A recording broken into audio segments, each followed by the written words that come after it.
మాట్లాడుతున్నామా అంతే ఏం లేదు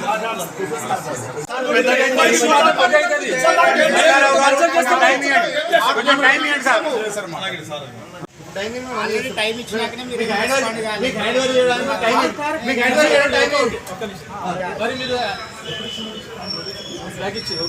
ఇవాళ వస్తున్న మందికి ఎప్పుడు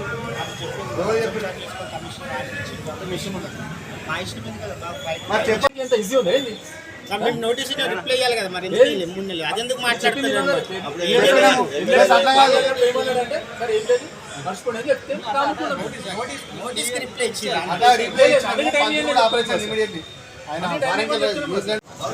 ఫోన్ వచ్చిందంటే ఎవరు సార్ ఏందన్నది నీ వర్షన్ నువ్వు చెప్పుకో నీ వర్షన్ నువ్వు చెప్పుకో మాట్లాడుతాను నువ్వు మాట్లాడలేవంటే నువ్వు దొంగ మాట్లాడతానంటే దొంగ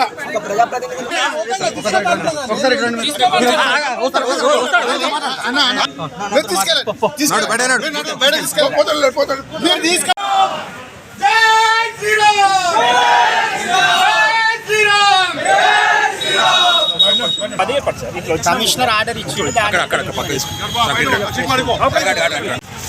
ఎలాంటి రిప్లై రాలేదు. ఇప్పుడు ఎట్లా వెళ్ళిపోతుందా సార్ సీజ్ చేసుకుంటాం. కమిషనర్ గారి ఉత్తర్వుల మేరకు శ్రీ రామాలయం దేవాలయాన్ని దేవాదాయ శాఖ ఆధీనంలో తీసుకోవడానికి రావడం జరిగినది. కొన్ని అన్యాన్యుల కారణాల వలన వాయిదా వేయడం కూడా జరుగుతున్నది. తదుపరి అనేది మా కమిషనర్ గారికి రిపోర్ట్ రాసి నోటీస్ ఇచ్చినాం. 3 నెలల కింద నోటీస్ ఇచ్చినాం. 2 సార్లు ఇచ్చినాం.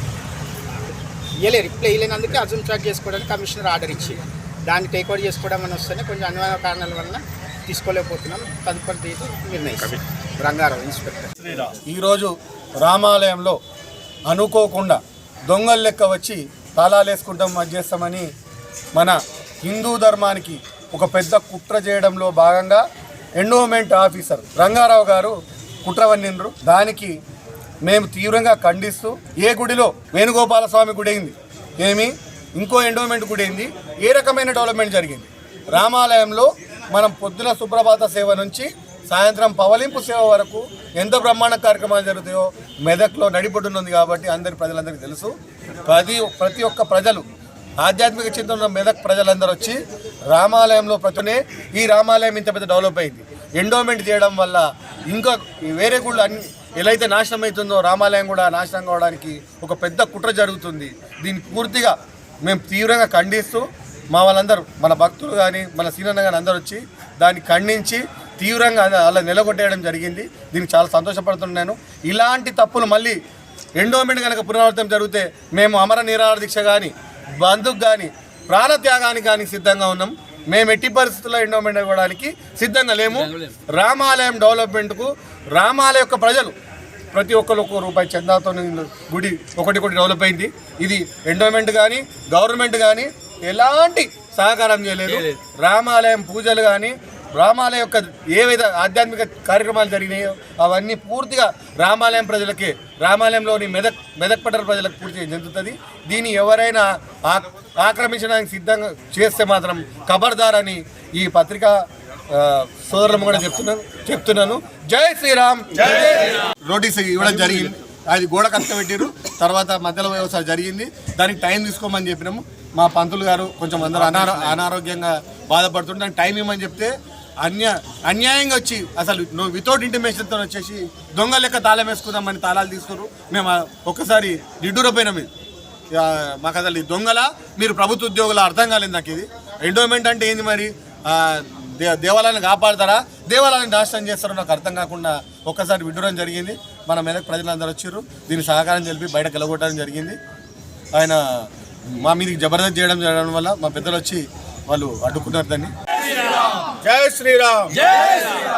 మెదక్ పట్టణంలోని స్థానిక కోదండ రామాలయం గత 50 సంవత్సరాల నుంచి ఇక్కడ వెలిసి విరాజిల్లి మెదకు ప్రజలందరినీ కూడా ఆయురారోగ్యాలతో ఉంచడానికి ఆ రామయ్య కొలువుదీరి ఉన్నాడు. అప్పటి నుంచి కూడా స్థానికులమందరము ఈ ఆలయ అభివృద్ధికి, ఆలయ నిర్మాణానికి, ఆలయ నిర్వహణకు అందరము కలిసికట్టుగా పనిచేస్తున్నటువంటి సందర్భంలో కొంతమందికి ఓర్వజాలక ఈ ప్రభుత్వం, తెలంగాణ రాష్ట్ర ప్రభుత్వం ఎండోమెంట్ యొక్క కన్ను ఈ రామాలయం మీద పడ్డది. అయ్యా, మేము అడుగుతా ఉన్నాం, ఈ రాష్ట్రంలో ఎన్నో గుళ్ళలో ధూప దీప నైవేద్యానికి నోచుకొని పరిస్థితులు ఉన్నాయి. ముందు ఆ గుళ్ళలో మీరు ధూపదీప నైవేద్యాన్ని పునరుద్ధరించాలని చెప్పేసి మేము డిమాండ్ చేస్తాము. అక్రమంగా ఈరోజు ఎండోమెంట్ కమిషనర్ నుంచి రంగారావు అనే ఇన్స్పెక్టర్ అక్రమంగా చొరబాటు చేయడం, అతను ఒక గూండాగిరిగా ఒక ప్రభుత్వ ఉద్యోగిని మర్చిపోయి తను గూండాగిరి ఈ ఆలయంలో చేయడానికి ప్రయత్నం చేశాడు. దానికి మేము స్థానికులమందరం కూడా కలిసికట్టుగా అడ్డుకోవడం జరిగింది. ఎవరు చెప్పినా అతను వింటలేడు. అతను అసలు నిజంగా గుళ్ళ మీద అజమాయిషి నిజంగా ఎండోమెంట్కుంటే అసలు వాళ్ళు నాస్తికుల ఆస్తికుల అని మేము అడుగుతా ఉన్నాం. నిజంగా ఆస్తికులైతే ఆ విధంగా మాట్లాడరు. దేవుని మీద భక్తి చిత్తశుద్ధి ఉంటే ఆ విధంగా ప్రయత్నం చేయరు. ఇది కేవలం ఒక హిందుత్వానికి, ఎక్కడైతే హిందువులు మంచిగా జీవిస్తూ ఉన్నారో హిందువుల యొక్క మనోభావాలను దెబ్బతీయడానికి ఈ రాష్ట్ర ప్రభుత్వం చేస్తున్నటువంటి కుట్రలో భాగమే ఈరోజు మెదకు పట్టణంలోని రామాలయంలో జరిగింది. ఈ కుట్రను మేము తీవ్రంగా ఖండిస్తూ ఉన్నాం. ఇటువంటి కుట్రలు ఈ ప్రభుత్వం చేస్తే ప్రజలందరం కూడా బుద్ధి చెప్పాల్సినటువంటి అవసరం ఉంది. ప్రభుత్వం ఇకనైనా ఒక మెట్టు దిగి రామాలయ కమిటీ ఏదైతే ఉందో వారు బ్రహ్మాండంగా కార్యక్రమాలు చేస్తూ ఉన్నారు. ఉమ్మడి జిల్లాలోనే ఎక్కడా కూడా జరగనటువంటి కార్యక్రమాలు, రామ కళ్యాణం అయితేనేమి, అదేవిధంగా ధనుర్మాస ఉత్సవాలు అయితేనేమి, ఇక్కడ కూడా మరి ఏ టెంపుల్లో లేని విధంగా గొప్పగా ఇక్కడ జరుగుతూ ఉన్నాయి. అంటే దీని మీద కన్నుపడ్డది. ఇక్కడ ఏదో ఆదాయం వస్తుంది, ఆ ఆదాయాన్ని వాళ్ళు తీసుకోవాలి, ఆ ఆదాయాన్ని దాచుకోవాలి, ఆ ఆదాయాన్ని ఈ రేవంత్ రెడ్డి ప్రభుత్వం జేబులో వేసుకోవడానికి చేస్తున్నటువంటి కుట్రగా మేము భావిస్తూ ఉన్నాం. ఇక్కడ ఆదాయానికి లెక్కలు ఉన్నాయి. ప్రతి సంవత్సరం కూడా వాళ్ళు చెప్తారు, ఆదాయ వ్యయాలు ఏమున్నాయో అవన్నీ చెప్తారు. తక్కువ పడితే కూడా అందరం కలిసి చందాలు వేసుకొని కూడా ఈ ఆలయ అభివృద్ధికి, అదేవిధంగా పూజలు నిర్వహించడానికి మేము చేస్తూ ఉన్నాం. మరి ఏదైతే ఎండోమెంట్ వాళ్ళు ఈరోజు కుట్ర పన్ని వాళ్ళు హ్యాండ్ ఓవర్ చేసుకోవాలని ఏదైతే కుట్ర పన్నిండ్రో దాన్ని తిప్పి కొడుతూ ఉన్నాం. మరొకసారి ప్రయత్నం చేస్తే మెదక్ ప్రజలందరూ కూడా బుద్ధి చెప్తారు. అవసరం అనుకుంటే మెదక్ బంద్ కాల్ కావచ్చు, అవసరం అనుకుంటే కమిషనర్, ఎండోమెంట్ కమిషనరేటు ముట్టడి కావచ్చు, ఏదైనా మేము దేనికైనా వెనకంజ వేయం. మెదకులో ఉన్నటువంటి స్థానిక కోదండ రామాలయాన్ని మేమే పరిరక్షించుకుంటాం, మేమే నడిపించుకుంటామని చెప్పేసి మేము తెలియదు. ఇది సనాతన ధర్మం మీద దాడి. రాముణ్ణి మెదక్లో రామాలయంనే కాదు, భక్తుల మనోభావాలను రాముణ్ణి బంధించడానికి చేస్తున్న కుట్ర. ఎవరైతే ఎండోమెంట్ అధికారులు ఉన్నారో వాళ్ళు వెనుక ఎవరు ఉన్నారు, అసలు ఎండోమెంట్ అధికారులు వెనుక ఎవరు నడిపిస్తున్నారు, అది కూడా బట్టబయలు కావాల్సిన అవసరం ఉంది. మెదక్లో భక్తి కార్యక్రమాలు, సనాతన ధర్మం కార్యక్రమాలు, హిందూవాదుల యొక్క మనోభావాలను ప్రోత్సహిస్తూ ఇక్కడ అనేక భక్తి కార్యక్రమాలు జరుగుతున్నాయి. అది జరగకుండా ఒక కుట్ర జరుగుతుంది అనేది బట్టబయలైంది. ఈరోజు ఎండోమెంట్ అధికారులు వచ్చి అడగడానికి వాళ్ళకి ఏ అధికారం ఉంది? ప్రభుత్వం నిధులు ఉన్నాయా దీంట్లో? ప్రభుత్వం యొక్క భూములు ఉన్నాయా ఈ రామాలయం పేరు మీద? ప్రభుత్వం ఆస్తులు ఉన్నాయా? ఇది అభివృద్ధి అయిందంటే ప్రభుత్వ ఆస్తుల మీద అభివృద్ధి అయిందా? భక్తుల యొక్క శ్రమ మీద అభివృద్ధి అయింది. భక్తులు స్వయంగా తమ కష్టార్జితాన్ని ఇచ్చి గుడిని డెవలప్ చేసుకుంటున్నారు.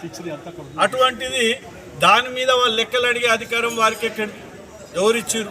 అంటే దీని వెనుక ఏదో పెద్ద కుట్ర జరుగుతుంది అనేది అర్థమైంది. ముందుగా ఈ ఎండోమెంట్ అధికారుల వెనకాల ఎవరున్నారో వాళ్ళు బయటకు రావాలి. వాళ్ళు ఎందుకు ఈ కార్యక్రమాలు చేస్తున్నారు, మెదక్ పట్టణంలో రామాలయాన్ని మూసేసే ప్రయత్నం ఎందుకు చేస్తున్నారో అది కూడా బయటకు రావాలని చెప్పి హెచ్చరిస్తున్నాం. ఈ తప్పుడు కార్యక్రమాలు హిందువుల మనోభావాలను దెబ్బతీసే కార్యక్రమాలు ఎవరు చేసినా, ఏ మతమైనా ఆ మతం యొక్క మనోభావాలను దెబ్బతీయకుండా ఉండాలి తప్ప ఒక మతానికి ఆ మతం యొక్క వ్యక్తుల యొక్క ఆచారాలను దెబ్బతీసే కార్యక్రమం చేస్తే తీవ్ర పరిణామాలు ఎదుర్కొంటారు. ఇది రామాలయం అనేది మెదక్ పట్టణ ప్రజల యొక్క హార్ట్, గుండె లాంటిది. మా యొక్క కష్టాలను కానీ బాధలను కానీ దేవుని దగ్గర వచ్చి మేము భక్తి రూపంలో జరుపుకునే కేంద్రం ఇది. ఇక్కడ ఏ కార్యక్రమాలు జరిగినా ప్రభుత్వం తక్షణమే వాళ్ళు ఏదైతే నిర్ణయాలు తీసుకుంటారో ఎండోమెంట్ అధికారులతో మూసేయాలని నిర్ణయం తీసుకుంటారో అది వెనక్కి తీసుకోవాలి, లేకుంటే మెదక్ ప్రజల నుంచి తీవ్రమైన వ్యతిరేకత ఎదుర్కోవాల్సి వస్తుందని చెప్పి హెచ్చరిస్తున్నారు. Hi everybody, this is Kiriti Damaraju. Like, share and subscribe to Saira TV.